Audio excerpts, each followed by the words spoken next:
जय जगन्नाथ नमस्कार मु सनी स्वागत करुच्ची आपणकर अति प्रिय कार्यक्रम जीवन जिज्ञासार यह भावपूर्ण परिवेश को बृहस्पति चयन समय राशि चक्र 12टी राशि उपरे किभଳି रहिबो प्रभाव से संपर्क में आमर आलोचना जारी रही।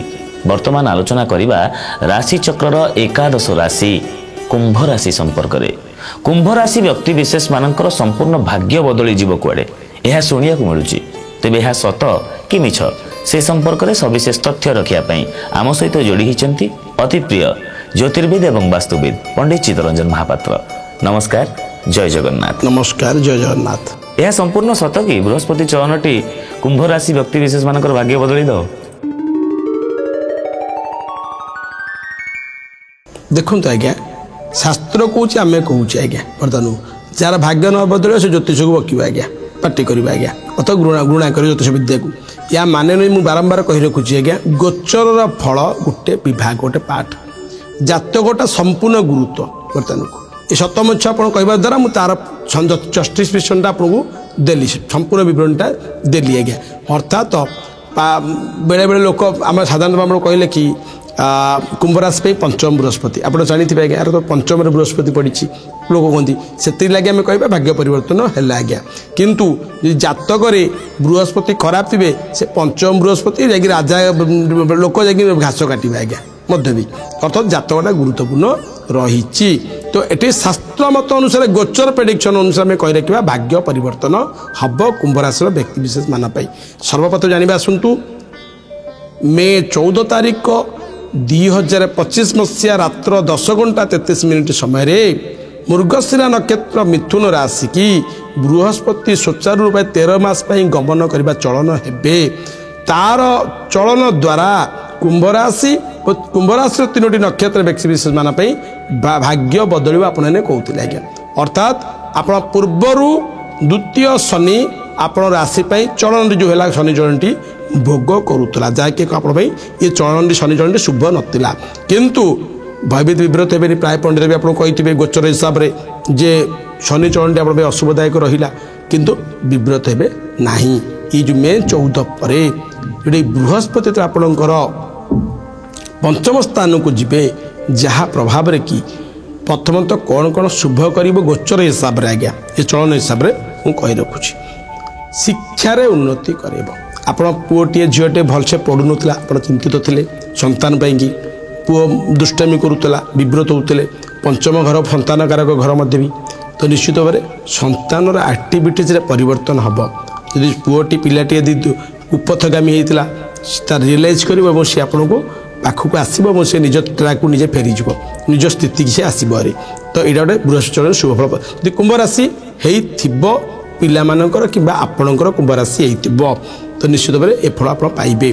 तत् सहित जो मैंने विद्यार्थी अच्छा दीर्घ दिन धरी से मेडिकल परीक्षा दूसरे नीट दूसरे से आईएएस दूसरे से ओएस दूसरे सफलता पाइपारू नथिले किंतु ये जो गोचर पंचम बृहस्पति आसब तो आपन गोटे पार्टे आम कर्म कर पाइबे ता नुहे आज्ञा यदि आप कर्म उपयुक्त पढ़ी एग्जाम ट्राए कर गोटे गोटे मार्क कटि जाते ये आप सपोर्ट कर आप पाइबार जोग सृष्टि कर विद्यार्थी मानक कही रखी बा पर्टिकुलर विद्यार्थी माने दीर्घ दिन पाठ पढ़ी घरे थिले विदेश विद्याधन चाहूले कर्म करने चाहूले तो ये समय गोटे जोग सृष्टि कर से फुलफिल करदेव जेहतु पंचम स्थान बृहस्पति कुंभ राशि 3 नक्षत्र विद्यार्थी और जो बेकारी अच्छा जो लोक मैंने बतव्य तो कही रखी तत्सहित करे कि नूतन भूमि गृह जगह बाड़ी क्रय कर जोग सृष्टि कर जान क्रय कर जोग सृष्टि कर अविवाहित माने विवाह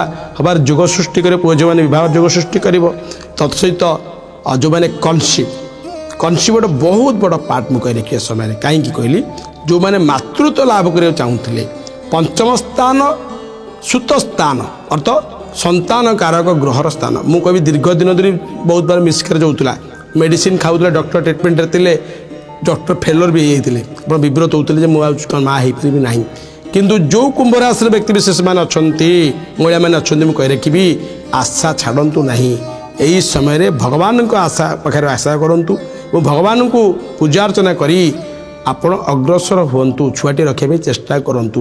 ଦେଖିବେ ଏଇ ପଞ୍ଚମ ବୃହସ୍ପତି ଗୋଚର ହିସାବରେ କୁମ୍ଭ ରାଶିର ମହିଳାମାନଙ୍କ ପାଇଁ ବା ଯେଉଁ ନାରୀମାନେ ଆମ ଗୃହିଣୀମାନେ ଅଛନ୍ତି ମାତୃତ୍ୱ ଲାଭ କରିବାକୁ ଚାହୁଁଛନ୍ତି ସେମାନେ ପାଇଁ ନିଶ୍ଚିତ ଶୁଭଫଳ ପ୍ରଦାନ କରିବ।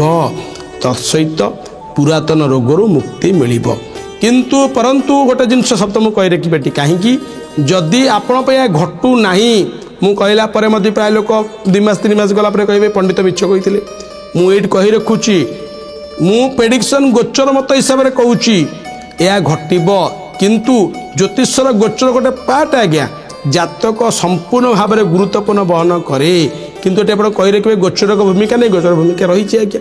କିନ୍ତୁ ଯଦି ଜାତକରେ ଆପଣ ବୃହସ୍ପତି ପୂର୍ଣ୍ଣ ମାତ୍ରାରେ ଖରାପ ଥିବେ, ଗୋଟେ ଶୁଭ ଅଶୁଭତ ଦେଇ ଗତି କରୁଥିବେ, ଯେଉଁ ଅଶୁଭଟା ଆପଣ ବିଶେଷ ପରିମାଣରେ ଥିବ, ଇଏ ବୃହସ୍ପତି କୁମ୍ଭ ରାଶି ପାଇଁ ଯେଉଁ ଚଳନ ହେବେ ପଞ୍ଚମ ବୃହସ୍ପତି ଆପଣଙ୍କୁ କିଛି ରକ୍ଷା ପାଇଯିବେ। କିନ୍ତୁ ମୁଁ ଯେଉଁଗୁଡ଼ା କହିଲି ସେଗୁଡ଼ା ଆପଣ ହେବନି।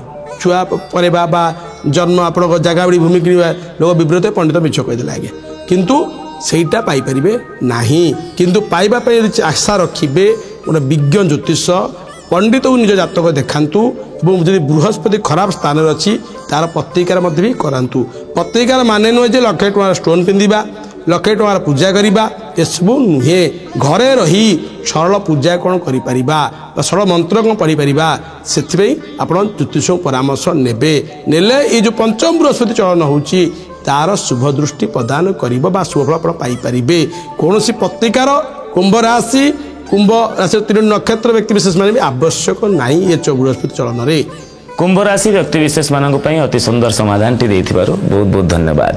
ତେବେ ଆଶା କରୁଛି ଆମ ଦର୍ଶକ ବନ୍ଧୁମାନେ ମଧ୍ୟ ଜାଣିସାରିଥିବେ ରାଶିଚକ୍ରର ଏକାଦଶ ରାଶି କୁମ୍ଭ ରାଶି ଉପରେ ବୃହସ୍ପତି ଚୟନର ମିଶାମିଶି ପ୍ରଭାବ ରହିବ, ମୁଖ୍ୟତଃ ଶୁଭାଶୁଭ ଫଳ ହିଁ ପ୍ରଦାନ କରିବ। ଜୀବନ ଜିଜ୍ଞାସା କାର୍ଯ୍ୟକ୍ରମରେ ଏମିତି କିଛି ଜିଜ୍ଞାସାମୂଳକ ପ୍ରଶ୍ନ ଅତି ସୁନ୍ଦର ସମାଧାନ ସହିତ ପୁଣି ଥରେ ଫେରି ଆସିବୁ। ଆଜି ପାଇଁ ଏତିକି, ରହିଲୁ, ନମସ୍କାର।